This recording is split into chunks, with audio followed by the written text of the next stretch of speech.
Hello and welcome to Video Break. Today we are in Psalm 29:6. He makes Lebanon leap like a calf, Syrian like a young wild ox. What in the world is he talking about? Well, if you go back a few verses, he continues to talk about the voice of God and how distinct and powerful this whole Psalm in 29, it describes how we can hear what the voice of God sounds like. So, what does it mean when it says he makes Lebanon leap like a calf? Well, his voice is one of those voices that is so powerful that when it speaks, things happen. Powerful things happen. Miraculous things happen. Calves leaping seems pretty miraculous. But when we have to remember, David was observing a storm. Commentators believe that he was looking at a storm and comparing to what a storm looks like to what God's voice would look like. And so when winds are beyond what we can imagine, things happen. And it's the same way it is with the Spirit of God. When the voice of God lives within us, when His Spirit is speaking to us, we should be able to step into what His voice is asking us to do. And we leave the powerful work of God up to God. But our role is to be in tune to what God is saying. And when we're in tune to what the voice of God is saying, we should be able to be seeing miraculous things happen around us.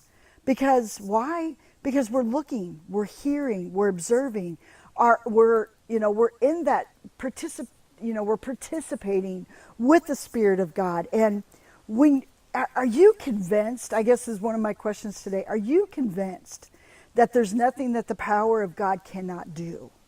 Or have we as people boxed it into what we're familiar with, what we're comfortable with, what we expect? We should go beyond what our expectations are. We should be those people that are so in tune to what the Spirit of God is doing that we're watching the miraculous happen. Just like David was. He knew the voice of God, though. He was in tune. So we're going to spend some time this week just talking about the voice of God and what that looks like. For David, it looked like power.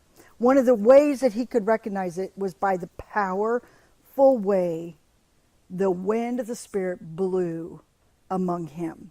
Where the Spirit of God blows, children of God, we should be in it. Participating, observing, being all willing, all hands in to say, okay, God, whatever you want, and stop making it in compartments that we're familiar with. Step out of that compartment today and just say to God, I have compartmentalized you. Admit where you're at, to the place you're saying, I don't see this miraculous thing happening. As a matter of fact, maybe you're even at this place where you're not even hearing what God is saying. And, when you hear people talk, oh, the voice of God, that's kind of weird. There's a thing about submission. And when you're very familiar with in a relationship, you can recognize someone's voice. But could you say the people that you know, their voice is powerful? Can you say that today? God's voice is powerful. Have a blessed day listening to that and participating with the voice of God.